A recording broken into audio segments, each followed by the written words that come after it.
Hey guys, and welcome to my YouTube tutorial. Today I'm going to be teaching you how to use the pen tool, how to use image trace, and how to do a basic illustration on Adobe Illustrator.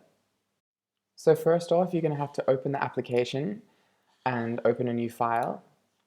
So you go to File, New, then you can name it, and then you can set the dimensions. These are the dimensions I used. And then you click OK. I've already made one, so I'm not going to do this. So today's tutorial is basically just for people to understand the basics, because when I first started using these Adobe programs, I never had anyone showing me these little tips and tricks which can really help you um, achieve projects or any task that you really take to set out on. And I mean, even though this isn't everything that you can learn, these little tricks and tips can help you just get things done easier. And it's really beneficial and it's helped me so far. So I hope you can gain something from it. So basically what we have here is we have two sugar skulls. The one is of high quality and the one isn't. So I'm going to show the difference between image tracing with a high quality image and with a bad quality image, and then what to do if you have a bad quality image when you have to actually start illustrating with a pen tool and tracing over it because you have to create a new image. So I think we should start with this first. So I'm going to take this image and drag it into my Illustrator.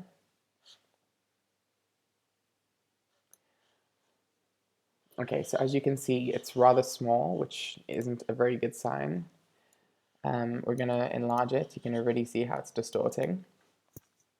So what you do is you click on it, and then at the top here, it says image trace. Now, if you don't have Adobe CC, which is what I'm working with, you can go to File, Object, and then Image Trace, and then Make.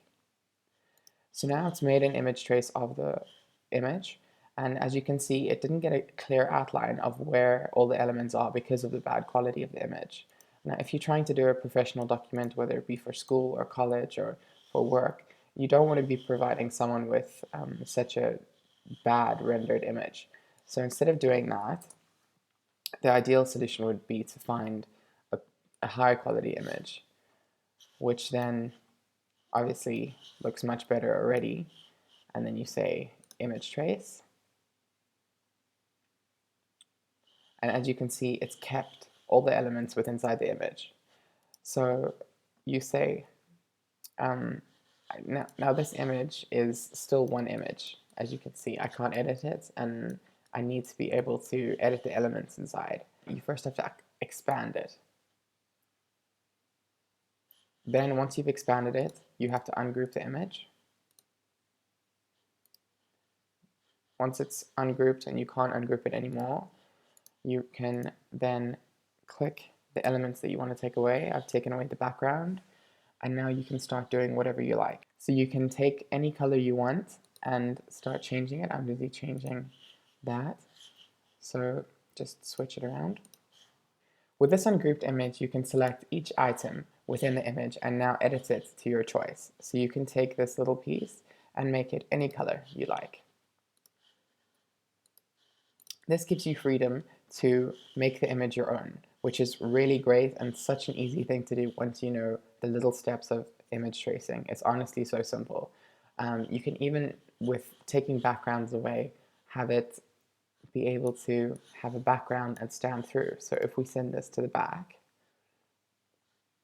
send to back, you can see now that this stands through, and you can also see the areas where we haven't deleted the backgrounds. So it's completely up to you what you want to do. Creative license, you can do whatever you would like. The thing is not always is it the case where you can get images that are high quality. If you have a certain image that you would like to use and unfortunately can only find it in a low quality, or it's from Getty Images or PhotoBucket, it has those watermarks on, which make it very difficult to try and copy. That is the situation which I'm going to show you next, where you have to actually use the pen tool and copy the image and illustrate your own. So I have this cute little bee. Just need to open that again. So we've got a bee here. Now, as you can see, very cute, but the issue is these little watermarks make it impossible to use because you wouldn't want to use this image on a professional document. So this now makes you have to copy and trace it with a pencil. Now I know it seems daunting, especially at first because you don't really know what you're doing, but it's honestly so simple. The pencil is here, okay, and then what you do is it's currently selected on green. It doesn't really matter if you want to change it afterwards, but it should be better if it's a color that stands out from the background, otherwise you'll not really see where you're tracing.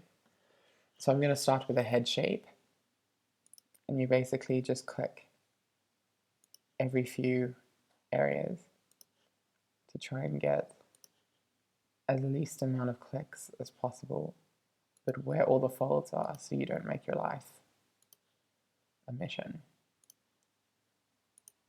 Okay, so now that I've created a solid shape, as you can see, we then take this, which is the curvature tool, and we can then bend the lines to fit around the face. Now I'm clicking anywhere and just dragging. It's honestly very simple, and once you know how to do this, it makes your life so much easier.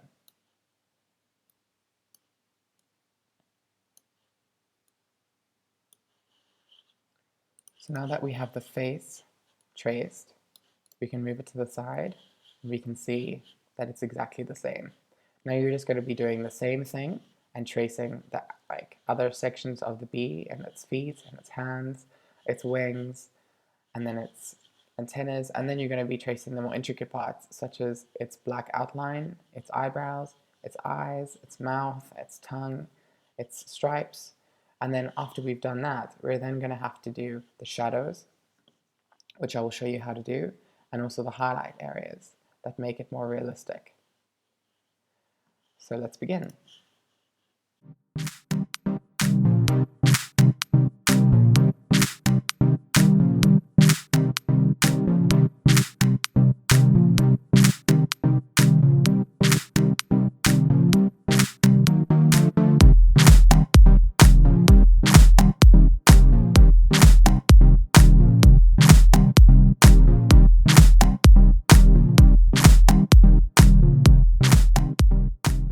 So what I've done is I've actually made one beforehand so that I can show you, because it is a very timely process, but you basically understand the concept.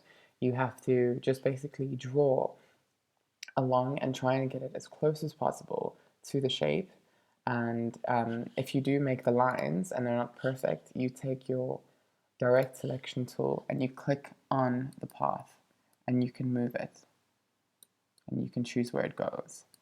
And that will help you make it more perfect along the lines so you can follow it as correctly as possible. So now, as I said, I have made this beforehand. So let me just take these. So let me just explain. Whoops. So don't ever select with your direct selection tool because it messes things up. Make sure that you have your normal selection tool. So what I've done is I've just traced around the basic shapes, laid it at the back, sent it to back, and moved the pieces and just set the color with the eyedropper tool, which basically just changes the color to the exact point where the eyedropper tool is placed so that I can get the exact same kind of look from this bee. These specific lines that I drew were literally also from the pen tool with just lines placed in one position and another position, and then bent, and then placed. Okay, so I'm just going to carry on here and I'll explain once we get further. So just carry on making your shape and doing as best as you can or however you desire it to be, and then we can start working on the highlights and the shadows.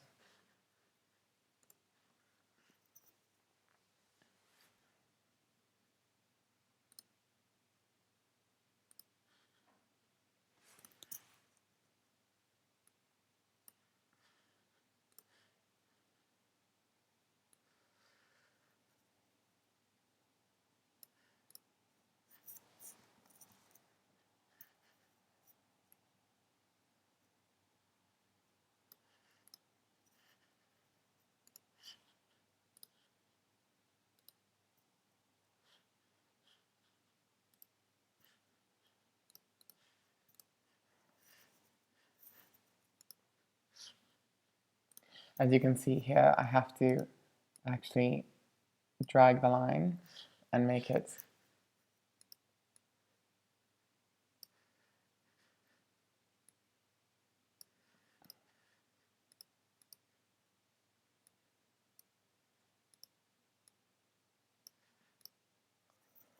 round as possible, and also make a secondary line because it's not looking too great.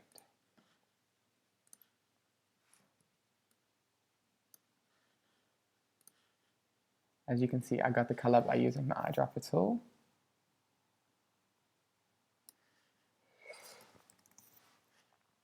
I'm zooming in, pressing Command and plus or minus, either to zoom in or out.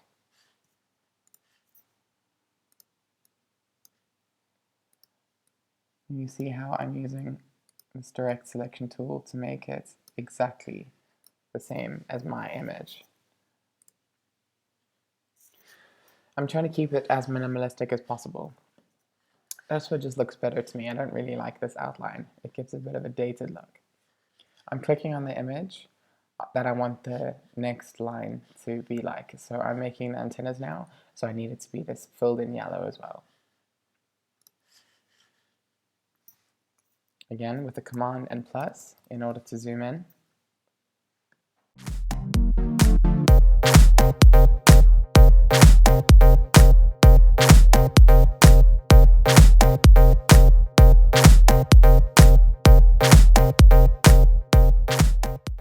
I'm just working on the wings now. So what I'm doing is I'm going to be taking the blues here and trying to give it more of a realistic look, as you can see with the lines and then the shadows. And then we're going to be adding the highlights now.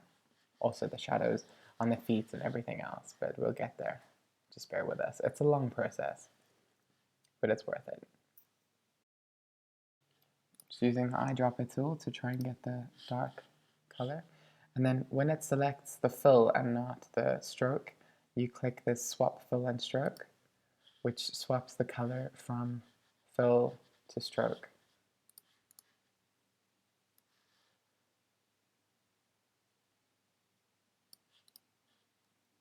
As you can see, it's great. So what I'm going to do is I'm not actually sure. I don't know if I should have a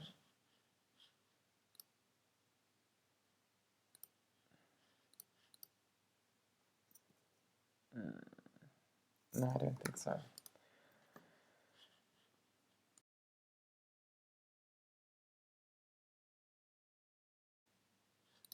I'm not entirely sure how that goes, but it's going to be placed behind the image anyway, so it's not that important. Okay, so that looks like most of the elements are actually done. We've got the wings and we've got all the elements of the bee. So now we're going to get starting to work on the shadows and then the highlights.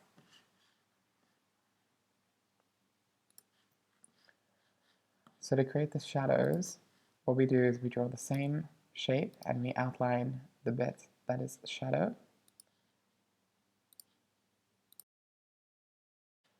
Okay.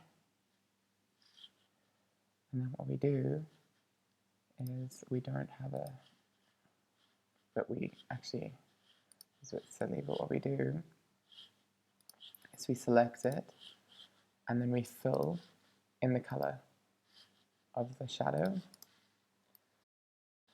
which is great. And then we make sure that the lines are in front. So you just arrange and bring to front. Now, this, as you can see, is still seen, which means that this is opaque. So with opacity settings, I like to keep around 70. It's just a good number, I feel.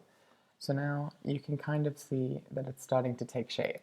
Now this is exactly the same thing you do with highlights, except not necessarily opacity, because this highlight here is solid white, and that highlight there is solid white, but this shadow is also opaque. And that highlight over there is opaque. So it depends on where the image is, if you can see if it's completely solid white or if it is an opaque setting. Just do the same now until you've completed all the elements, and then you can start placing it behind the image of the bee.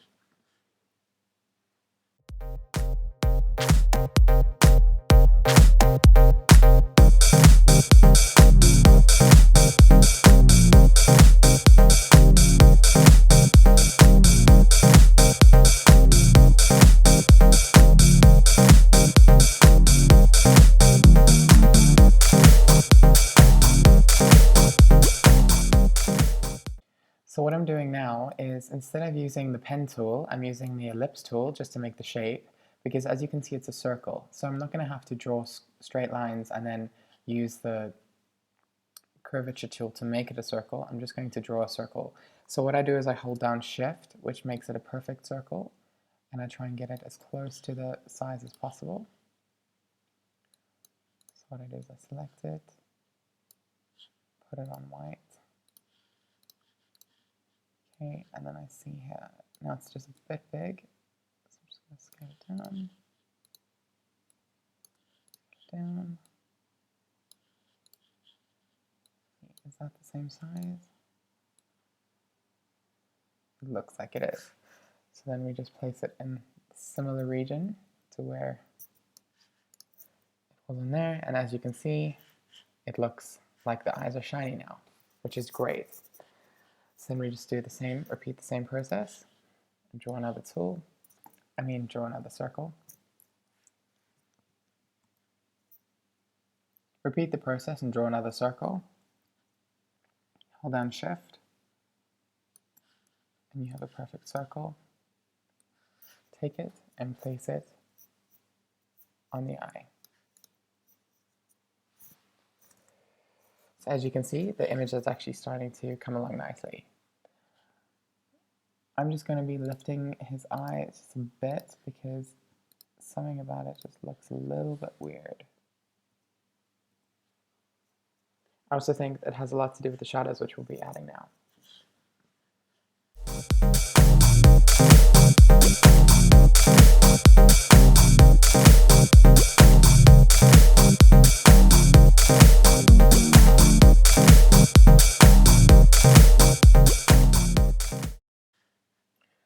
So the first one is done.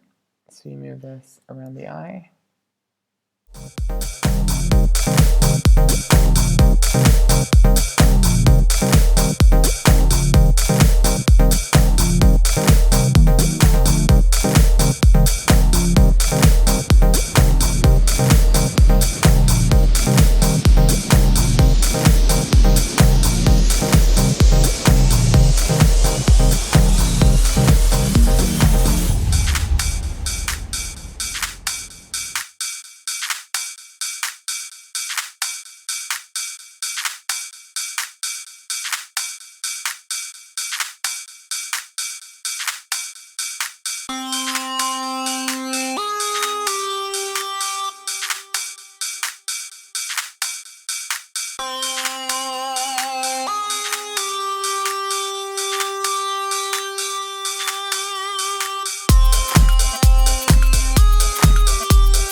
So once you've finished adding all the pieces and all the highlights and everything, and put them together and fitted them correctly, and which you can finish off doing with the direct selection tool, and just ensuring that when you click the point, you make sure that it is lined up correctly with the line so that you have this seamless body. So now that you're done and you've added all of your pieces together, be sure to, you see, look here. So this, I literally just have to do that, which makes it more professional. And then you select everything with your selection tool, and then you group. Now that it's grouped, you can move it around, and we don't need this horrible image anymore. Now you're free to do whatever you would like with this image, whether you'd like to copy it, make it smaller, put it bigger, whatever you desire. And this can be used in any way you like for any assignment, any project, or any work that you have to do. And it can be done with any image as long as you have the time and the patience to do it. Otherwise, you can hopefully find an image that you can image trace, which makes the process a lot simpler. But at the end of the day, it is possible, so it's just up to you. I hope that you enjoyed this tutorial. If you have any questions or any comments, please leave it in the comments section, and don't forget to subscribe.